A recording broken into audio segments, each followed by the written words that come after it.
I'll be talking a little bit about Ella Young's life and legacy, and then interspersed will be Dorothea McDowell reading from Ella's memoir, Flowering Dusk. And Dorothea brought one of these rare copies. There was only one edition of this book ever made in 1943. Dorothea, like I said, is Ella's biographer. And one of the things she did was track down the family in Belfast who had unknowingly inherited the copyright to this book. And we found that family, and we pulled this copyright out of the maw of a giant publishing company. And we're going to be publishing it with a small Irish press. In fact, it's going to the printer on Friday. And then you'll be hearing more about that. But this book is going to be returned to Ireland because of Dorothea McDowell.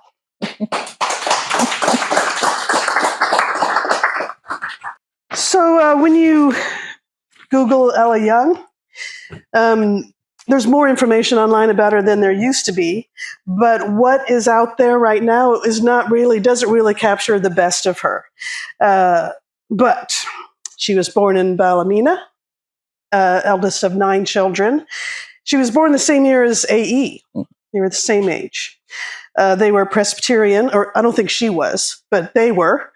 And her father worked, I don't exactly know what he did, but he had connections sort of with military contracting. Throughout her 20s, until she was about 34, she worked as a teacher in private schools. And the family moved to Dublin in 1900, when Ella was 33, still living at home at that time. And then she graduated the BA from the Royal University of Ireland, which is now University College Dublin. And in her third level studies, she majored in history, jurisprudence, political economy, and law. And as A.E. said, no one would have expected it. Beginning in her 20s, she embraced the world of the Celtic revival, including theosophy. She never married, and we find no evidence of romantic attachments. Her poetry, her memoirs, her letters demonstrate close relationships with women, and she socialized them, she traveled with them, and she practiced meditations with them.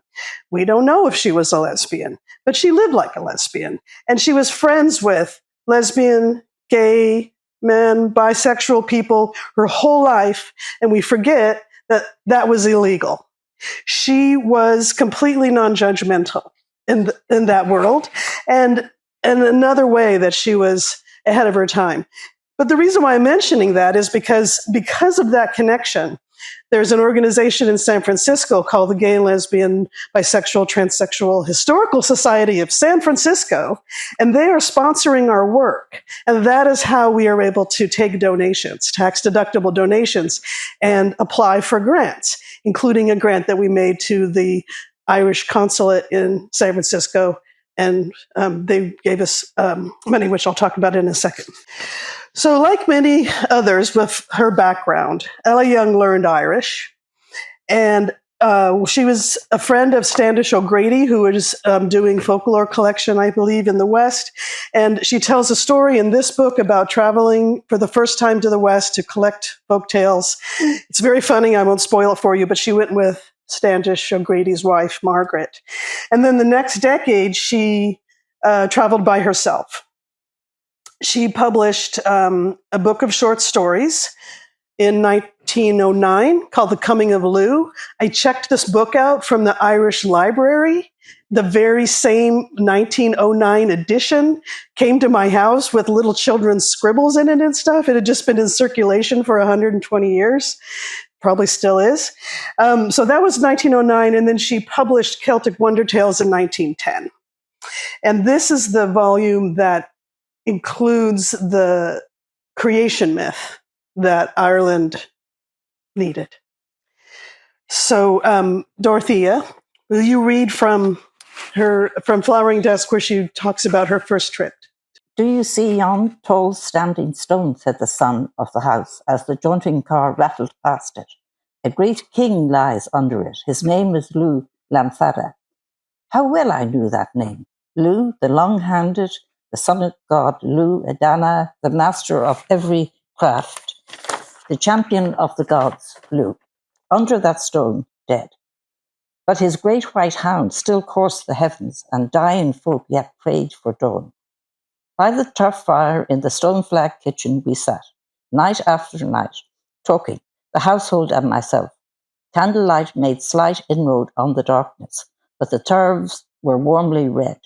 We talked of prophecies of saints that had the power to bless or curse, of golden cups and buried treasure, of boats that sped over lonely and inhospitable waters where the living dared not venture, of folk who made fortunes in America, the New Island, as they called it, feeling it closer by them than Dublin town, nearer than Tara, once so spendthrift of wine and song, Tara, where their ancestors had foregathered with kings. At last I had to go. The horse was in the shafts of the jaunting car, my meagre travelling kit hoisted across the threshold, and the household gathered in the open air to bid me farewell. The man of the house, the golden-haired daughter, the son who had handled the reins on so many journeys across bog and stone land, and the woman of the house. In Gaelic Ireland, the woman is always the head of the house. This woman, gracious, kindly featured, nimble-witted, had been most kind to me. I thought of her as I thought of the country itself, with joy and respect. She came forward now to speak for the group. She said, "You will go far away from here, and with time you will forget this place and us, but we will never forget that a great saint once stayed in our house." She kissed my hand. I could not find any words. A great saint. Would I, in the long years of a lifetime, forget that? I never dared to publish it. I never dared make trial of it on my family. But one reason why I write these memoirs is that I may record it here. George Russell promoted a lot of other writers and artists. And in 1904, he published an anthology of Dublin poets called New Songs. Ella was 38 at the time, not exactly young, but new. And then the next year, he published a volume of her poems, of her poetry it's called Poems. And I'll read to you a review of that. Two little books by Miss Ella Young and Mr. Robert J. Kerr are among the fruits of the new Irish literary movement and have been produced in Dublin with a taste and neatness which do credit to the publishers. Like most of the young Irish poets, Miss Young and Mr. Kerr are graceful, melodious, inclined to melancholy, and sometimes a little indefinite. Miss Young promises to do really well as soon as she has made up her mind whether the inspiration of Tennyson or that of Mr. W.B. Yeats is more likely to develop the scope and quality of her talent. So now we will be treated to the portion of the memoir where Ella tells us how she met A.E. "Do you know," said Helen Laird to me one evening, as we were doing nothing in particular, "do you know we never hunted that Theosophical Society Boss Gibson told us about?" "That's true," said I. "Why don't we hunt it up tonight?" "It's raining," said Helen, "and likely to keep on raining. It's likely to keep on raining for 90 nights out of 100. Let's go tonight." Fortified with macintoshes and umbrellas, we started to hunt. The house was somewhere in Ely Place. There are 4 tall Georgian houses in Ely Place. Which one? The rain was too disturbing to allow us to ponder the question deeply. We decided to start at the left-hand corner with number 1. "Is this the Theosophical Society?" we asked of the prim maid who opened the door. She regarded us and our dripping umbrellas and our query with disfavour. "No, it certainly is not," she said, and shut the door. We knocked at number 2. "Is this the Theosophical Society?" "Yes, certainly," said a young, dark-eyed lad of about 18. "Won't you come in?" Dispossessed of umbrellas and macintoshes, we entered a room to the right of the hall. It opened with folding doors to another room, and both rooms were filled with people who sat on chairs. Somebody was addressing this audience. Helen and I found a seat and sat attentive.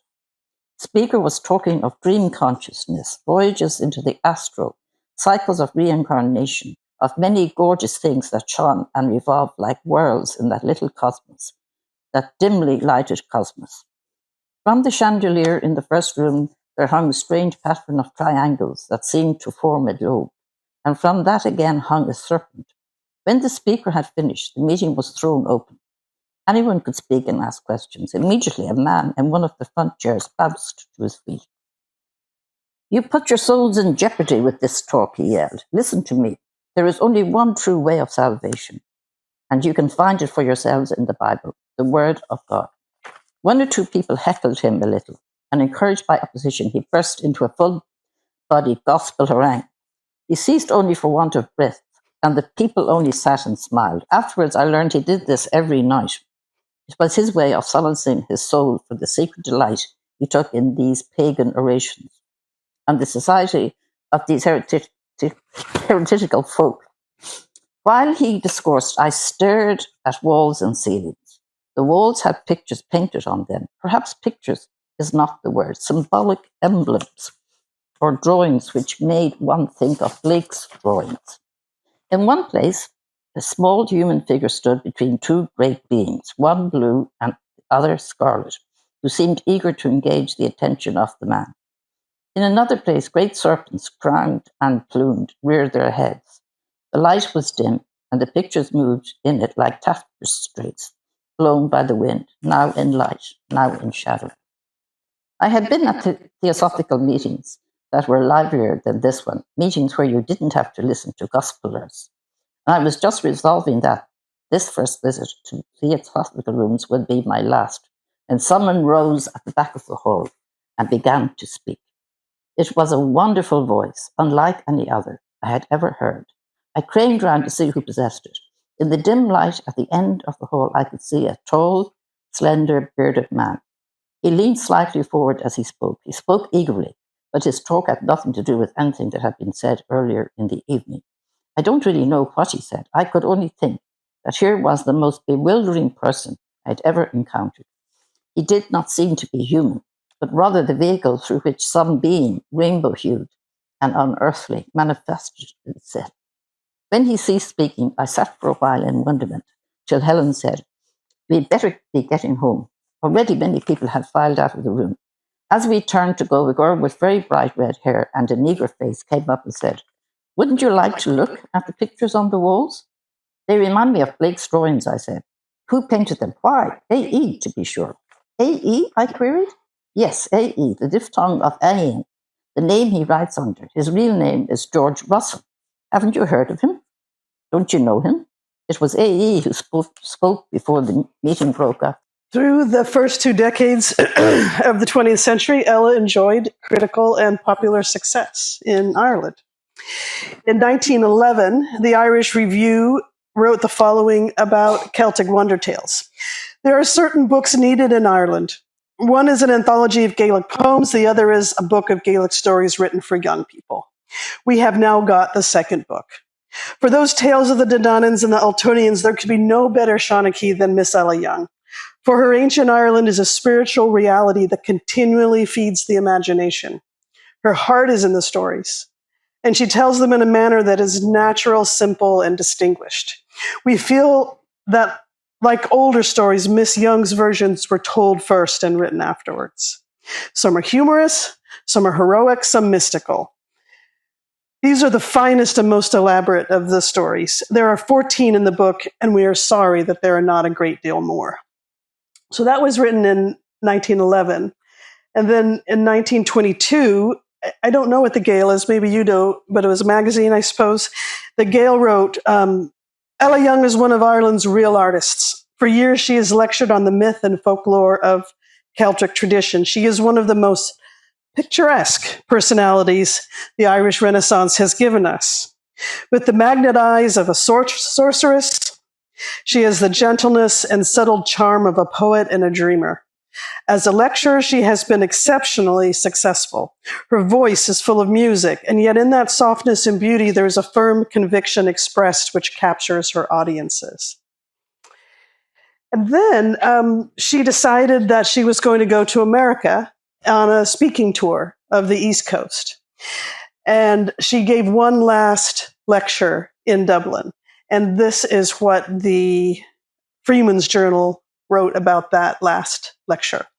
"The Celtic Myth of Creation" was the title of a lecture given by Miss Ella Young at the National Literary Society on Dawson Street, Dublin, last evening. She said, "Perhaps it might be asked, How do we know that the Celts ever had a myth of creation? But as to whether the Celts had a myth of creation, she thought there could only be one opinion. Every race of people have a myth of creation. The Celtic story of how the world was made had to be picked up in fragments from the remains of their Celtic mythology. Anything that they had with regard to Celtic mythology was in fragments.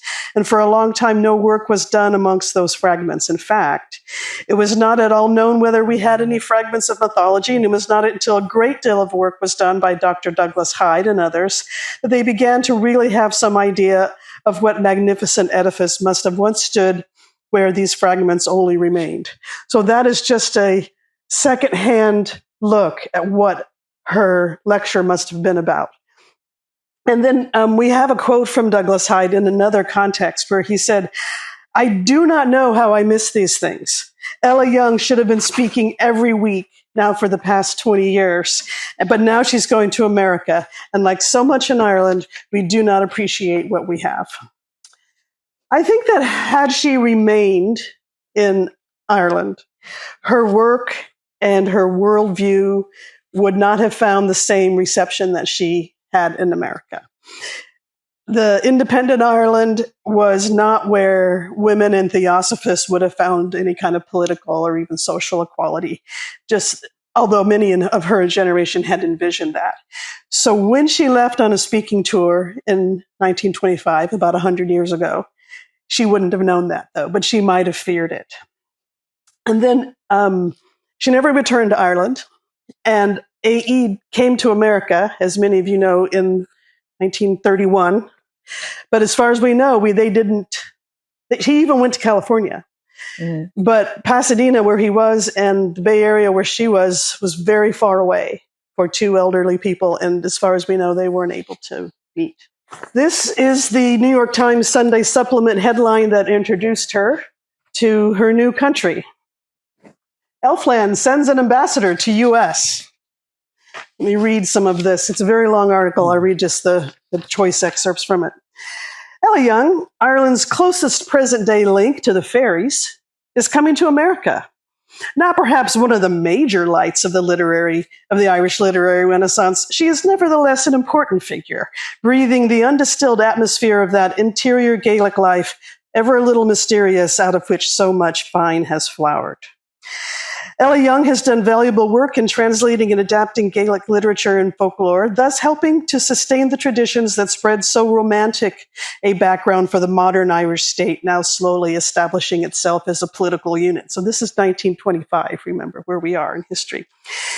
But Miss Young is not chiefly remarkable for the gifts that erudition has been made to yield. Her most surprising gift, and one that will endear her to all Americans with whom she comes in contact while lecturing here, is a privilege of access to the haunts and ways of fairies. Children in the west of Ireland recounted to her their dealings with eerie playmates of the woods and fields, of spell-weaving lullabies bringing slumber. Old men in fishing boats and huts taught her incantations. Peasant women have whispered over a dying fire of peat about the strange apparitions, disappearances, weird crooning that is in the wind, and uncanny silences.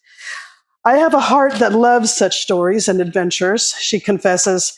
Their living stories still are real in the lives of the simple people who relayed them. She does not write her lectures. They are born between myself and my audience, which I'm sure was great at the time, but of course we have no idea what they were like because they were extemporaneous. She toured the East Coast for several months and then took the train west for more lectures and to see other friends. And then for several years she traveled and lived with friends, and in 1929 she got into trouble with immigration. So she had politically connected friends, and they started a campaign to fix those immigration problems. And then a wealthy young friend named Noel Sullivan endowed a lectureship for her at UC Berkeley. And while she was at Berkeley, she published 3 more books of stories for children in 27, 29, and 32, very quickly. And the last one, The Unicorn with Silver Shoes, these are stories that she made up herself and that she said she made up for A.E.'s kids. We have only one description of what her lectures were like that I have been able to find. I don't think you found anything beyond that. So it's written by a woman who grew up in Big Sur, which is south of Berkeley.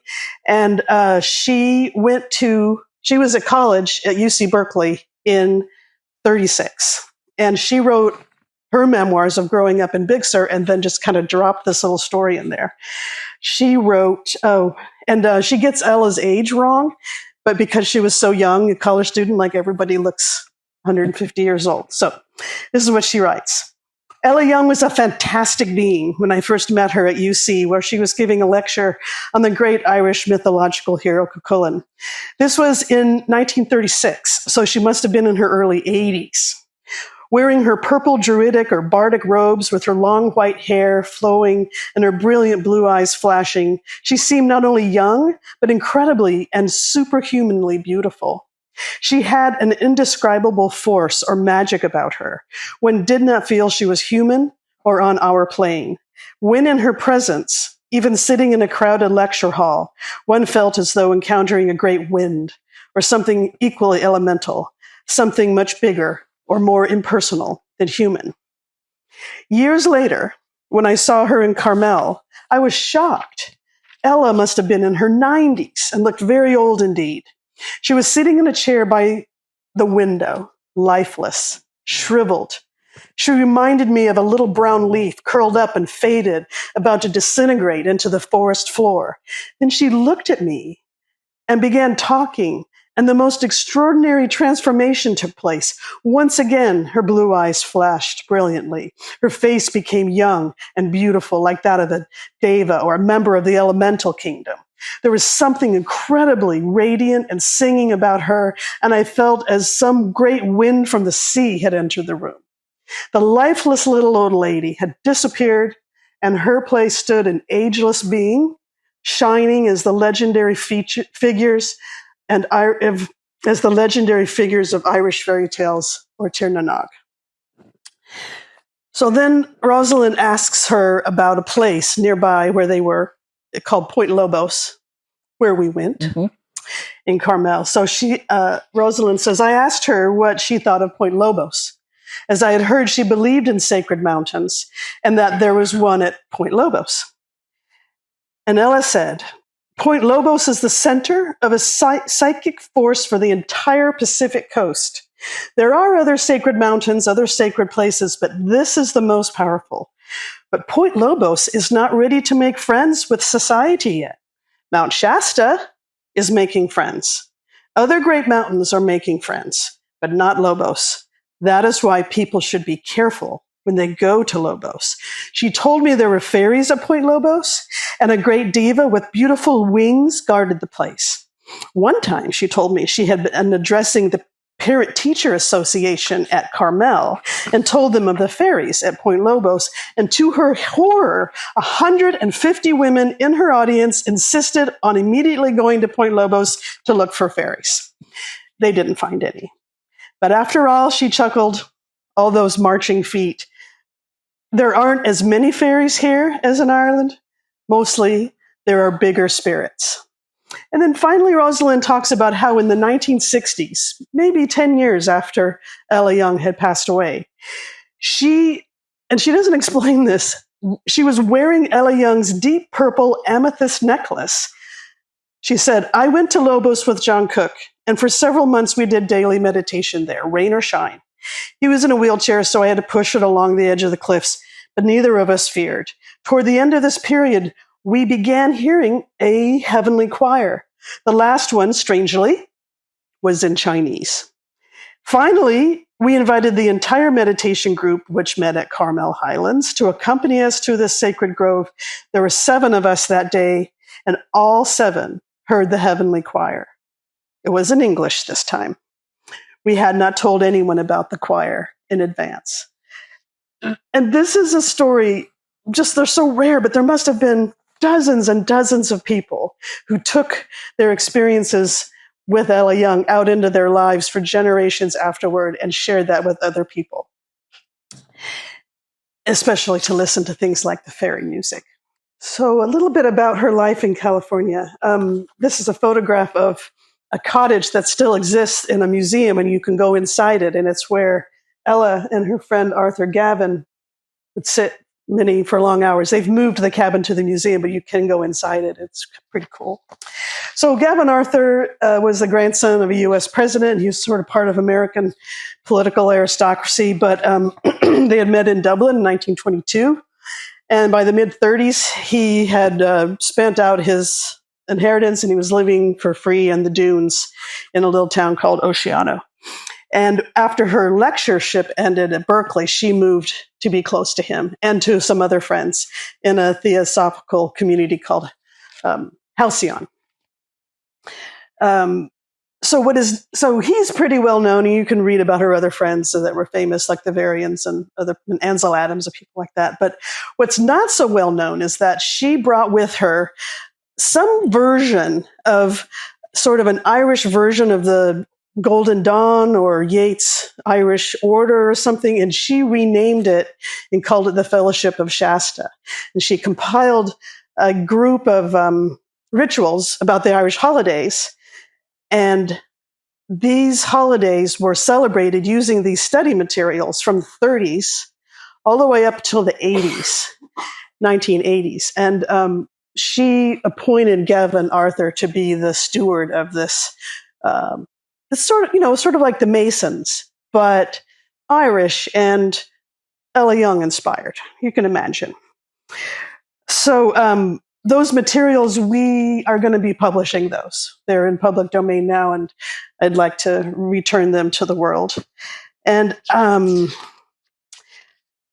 thing that we're publishing is a man named Jim Kane in the 60s was a high school teacher. He, like you do, got enraptured by Ella Young.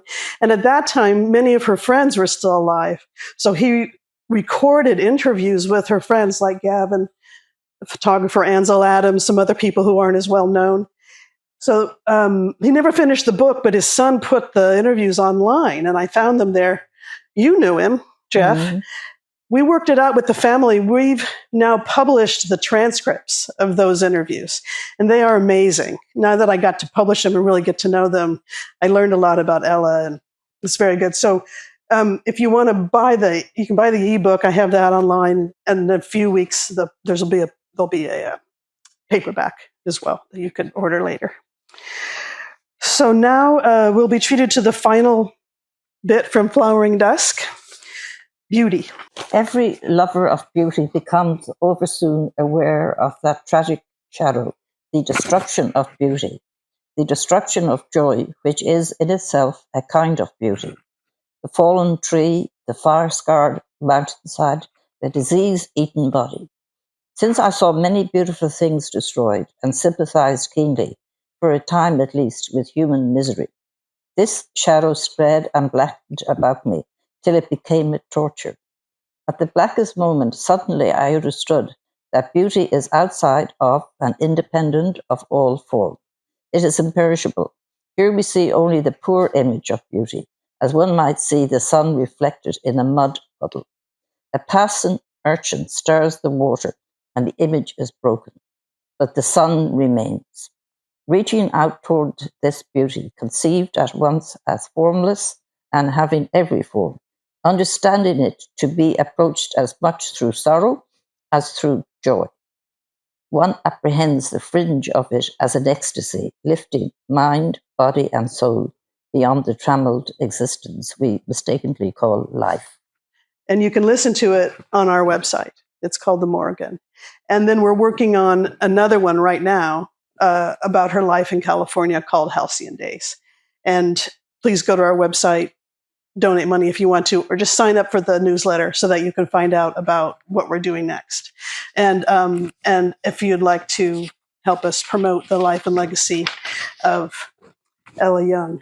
What is that legacy? I think it has 3 threads. In the West, or in California, or in America, she changed consciousness about taking care of the earth, conservation. As I was talking to Jonathan today, she taught Ansel Adams how to look at a mountain, and then he took photographs of Yosemite, and no one looked at a mountain the same after they saw an Ansel Adams picture of Half Dome or El Capitan, something like that. She also greatly influenced the neo-pagan movement of the last half of the 20th century, especially in Northern California. When I was in my 20s and the 80s, I was introduced to pagan ideas, Wicca, magical rituals and stuff. And we celebrated Irish holidays. Where did that come from? It must have come from the Fellowship of Shasta. Where else? No one knew that. And then the last thing, and I just put this together after I saw James North's talk about theosophy on Friday. The Celtic revivalists believed that you could change the world, change politics with art. Imagine yourself in mid-century California who had just, kicked ass with science and the military.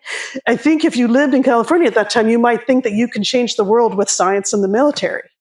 But that's not what happened. After the 50s, through the 60s and the 70s, California changed culture through art. And I think that she seeded those ideas when she came to California in the 30s, when she was teaching all those Berkeley students who then grew up to become the cultural leaders of the West and California and America. I think they got that from her. Just that's my thesis. So one thing that pulls all these three things together is an Irish concept. I will try to pronounce it in Irish. It's called core. And it can mean natural balance, or it can mean kinship with the earth. And there's lots of Irish folktales that talk about this concept, where if you abuse the fertility of the land, or if you abuse a woman, like with the legend of Macha, or if you overmilk a cow, it can lead to disaster. Young became famous for teaching these stories from Irish mythology and folklore. And the stories show that Indigenous Irish people, like Indigenous people everywhere, understand the earth to be alive. She taught that the land holds spirits and that humans are to take our place among them and not to dominate. And this connection of ecological consciousness to cosmic consciousness, that was her message for her time and for ours. And these values are part of European indigenous cultures as much as they're part of the indigenous cultures of the people of North America that Ella met on her studies. And she writes about that in here too. The town of Berkeley, where she taught, is literally in the shadow of the university that built the nuclear bomb. And in the 1950s, after the war, there was a public radio station called KPFA, and it was a beacon for unconventional people. KPFA gathered in voices of independent women and new poets, new forms of family, new music, even Irish musicians, folk music. I thought my first Irish folk music came from KPFA. And it was this radio station that recorded the only recording of Ella Young that we have, and they kept it, and we can listen to it. So I came to Ella Young through a poet named Elsa Gidlow. And Elsa tells the story of how hard it was to get this recording. She also attended Ella's lectures, and she wrote in her memoir what her friendship with Ella Young meant to her.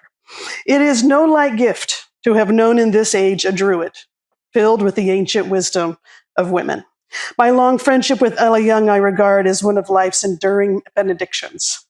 There are many who are ready enough to share complaints of their struggles for survival, but few people confirmed my sense of life as a heroic adventure, calling for the qualities of sheer strength and noble endurance, gentleness toward the weak, and a passionate reverence for beauty until I met Ella Young. Ella Young's whole appearance was of high spirituality, something bright and translucent shone outward from her. She had the air of an initiate, but there was also an earthiness and a quiet strength. All this is beautifully expressed in a taped interview which I arranged at the end of her life. As she grew more frail, her heart weakening, though never her spirit, I felt there should be recordings of her speaking in her own voice, the most beautiful voice I'd ever heard. At the time, KPFA, a remarkable listener-sponsored radio station, had been founded in Berkeley. I was so impressed with its quality and absence of commercials that I did volunteer work for it, getting to know some of the activists there. I suggested to them they send someone to record Ella Young, but as usual, they were lacking in staff or money. But if I could bring them to their studio, but she couldn't do that because of her health. So finally, I was able to persuade her to accompany me to my home. KPFA's excellent commentator, Wallace Hamilton, came to my house with massive equipment, and we spent several hours before the fire in my study while she read her poetry. With another tape on and myself at the controls in an anteroom, Wally prompted her to talk with a few sensitive questions, seeking an expression of her philosophy. Ella was led into a discourse on communicating with trees, mountains, wild animals, coming into the harmony of the spirit of sacred places. With a smile, Wally played it back for her. She was amazed. She had not known that her talk was being recorded, but she was delighted it was on tape. And so was I, having played it any number of times for my friends. Friends at KPFA told me later that for years it was one of the most asked for programs. As much as anything in her writings, that interview reveals what she simply calls friendship with the earth. Now, I found out a very curious thing. The part of Ireland that I think most magic and that I care most for is the Giant's Causeway. And I used to go there, and that always gave me a very personal greeting. And on one occasion I went there and I found the whole place spread out with people from England, the kind that would go to Coney Island. They were just work people, and they generally spent their time in Blackpool. But for some reason or other they'd made up their minds to spend it and to go to the Giant's Causeway. Well, I was extremely angry. I just felt if I had sufficient power I'd wither them all up. Now, they weren't doing anything very much except, generally kind of singing. When I got a bit away from the causeway said, but I wanted them to come. And then I suddenly saw that these people could have had something that would have amused them a lot more and would have cost them less. Therefore, something was stirring in them that made them want to come to this causeway, which is a very, very sacred place. Well, nobody had instructed them that it was sacred, and they were just behaving in the usual kind of way. They weren't throwing tins around about or doing anything. But I thought, these people have not approached it like pilgrims. They don't know what it is, and there they are just noisy. But that sacred place wanted them. That place, you see, has, as it were, something to do.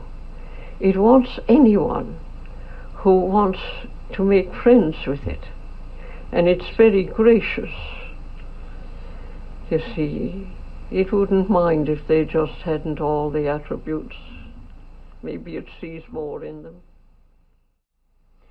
What do you think the particular spirits are that inhabit a mountain?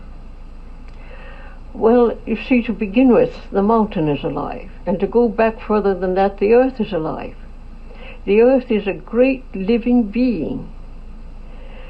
And the earth is greater than we are. The earth has many things that we haven't, but we haven't got anything that the earth hasn't got. If we are landscape gardeners, just go out and look at the desert. Look at any of those Californian hills that we haven't planted eucalyptus on. And you'll see how nature has designed trees that follow the curve of the hills, and she has planted them exactly where, if you were a landscape gardener and a good one, you would plant them. Now, when she designed those eucalyptus trees, she did them for Australia, great flat plain. And those immense trees, they had to be as big as that to make any kind of a show on a flat country. Then, let us take our fashion for sculpture. Look at her shells. Look at the way she has carved the mountains. But would you say that a mountain which has a spirit in it can help, as it helps the Indians? Oh, yes. And hinder? The earth herself, you can make contact with the earth. How do you do that? Well, the only magic is through love. To begin with, you'd have to get away with the idea that we can conquer the earth. One of the great virtues in occultism is humility. And all the temples that were made for initiation have very low, narrow passages to symbolize the fact that you must throw away your human arrogance and pride, your human greed. You must approach, not to conquer, but to be taught, to be helped. Mm. Thank you very much.